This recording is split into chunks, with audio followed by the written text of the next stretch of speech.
Marco Sarabia, bonjour, Boker Tov. Boker Tov, les Koulam. Alors, je ne sais pas si vous avez entendu le chant que nous avons diffusé juste avant. Il s'appelait Matok, Matok, Matok. Mais on peut dire que ce qui s'est passé au cours des derniers jours au sein du Parti travailliste, ou plus exactement de l'ex-camp sioniste, c'était tout sauf Matok, tout sauf doux. C'était même très brutal.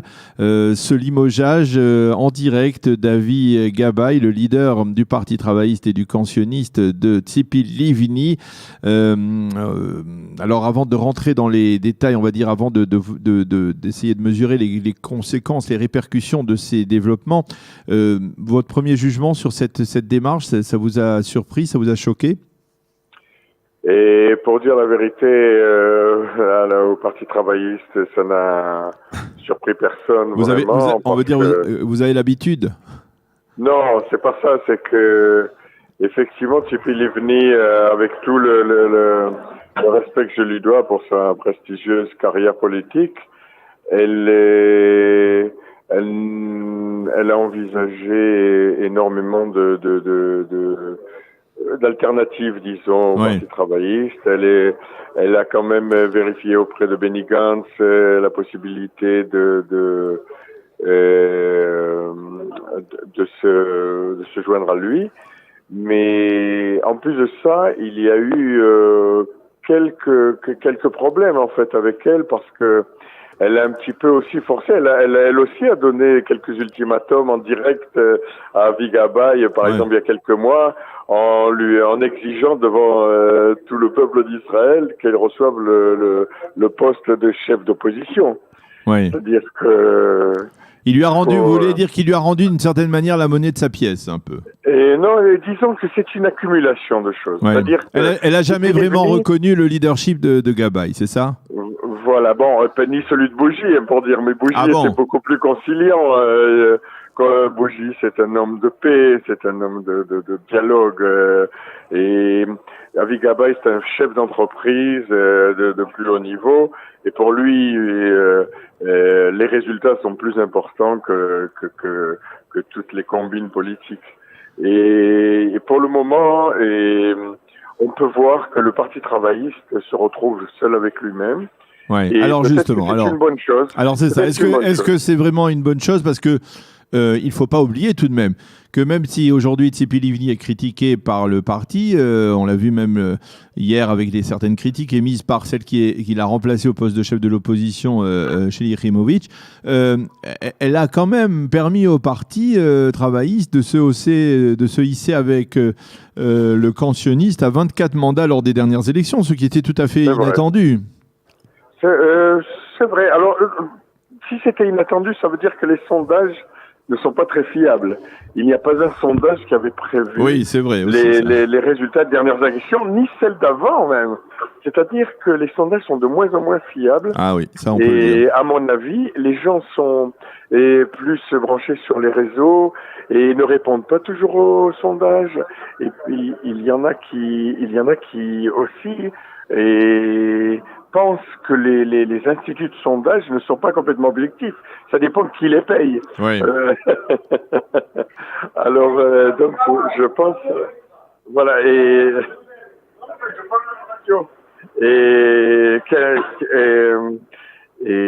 vous voyez, j'ai perdu le fil parce que... Non, alors regardez... oui. De gens, non, c'est important de vous le dire, c'est que dans mon usine aussi, il y en a beaucoup qui doutent de la capacité d'Avi Gabay à pouvoir diriger le parce que parti. En fait, on dit que ça a été la première expression de leader d'Avi Gabay depuis qu'il est arrivé à la présidence du camp sioniste, de l'ex-camp sioniste, et que jusque-là, on peut dire que Gabay n'a véritablement pas, on va dire, brillé par son leadership. Est-ce que est-ce qu'après ce coup d'éclat, son leadership a redoré son blason? Est-ce qu'il est plus reconnu ou pas encore? Moi, je pense que il faut arrêter de faire du culte de la personnalité. Il y a trop de culte de la personnalité partout, surtout à droite. Et moi, ce que je pense, c'est que le Parti travailliste, c'est avant tout une vision du monde, c'est avant tout un idéal de justice sociale, un idéal de paix, et pour le peuple d'Israël, c'est plus qu'une seule personne. C'est un ensemble, c'est un chemin qu'on a suivi.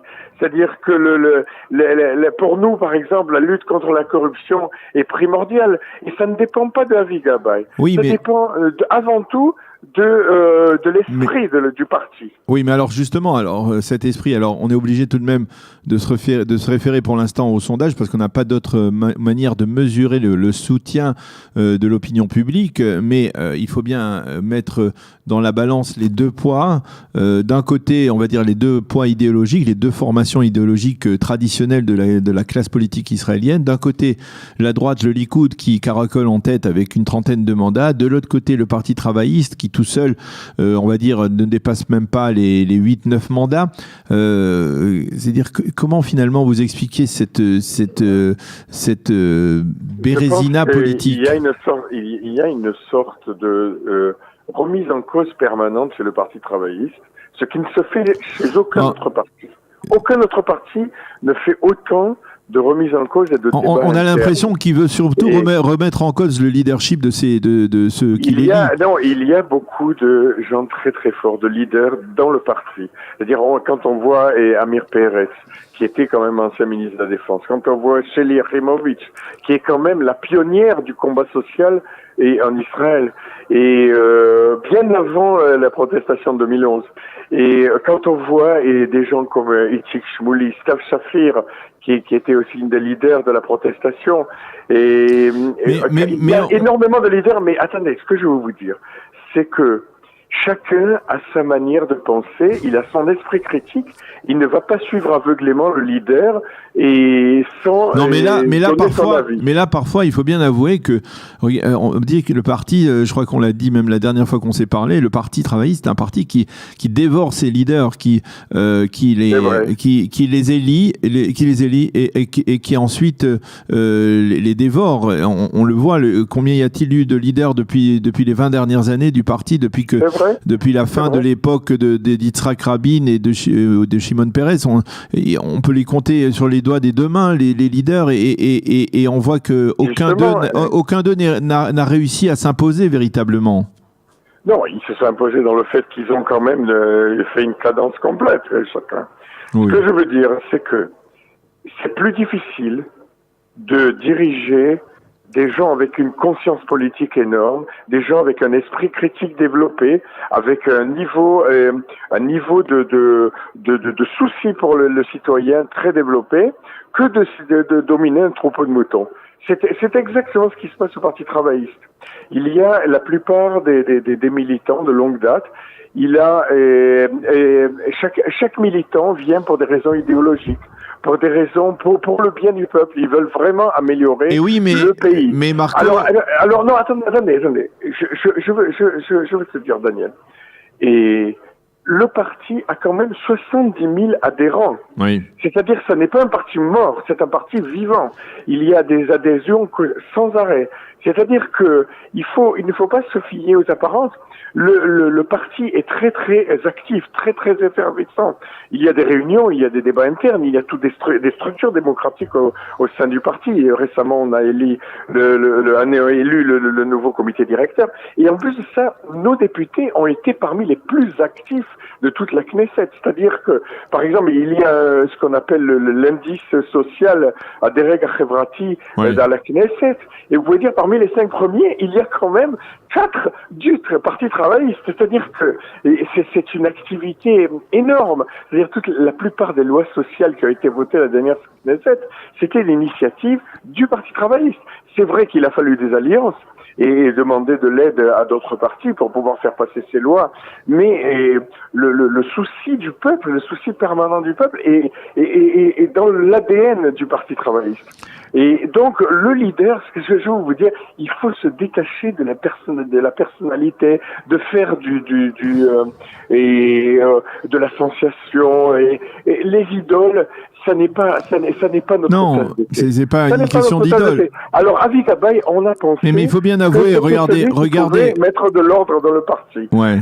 C'est un dirigeant d'entreprise Alors, vous savez ce qu'on dit, quand tout va bien, alors bien entendu, on le couvre d'éloges, mais lorsque tout va mal, et c'est un peu le cas, eh bien, on lui rappelle qu'il était au Likoud, on lui rappelle qu'il n'est pas un fruit, non, il a jamais été membre du Likoud. Oui, enfin, il a fondé le parti Kulanou ensemble avec Moshe Carlo. Oui, mais bon, d'accord, il a été sympathisant du Likoud, on va dire avant. On va dire que c'est pas un pur produit de la tradition travailliste israélienne. C'est ça qu'on lui reproche aujourd'hui. C'est vrai.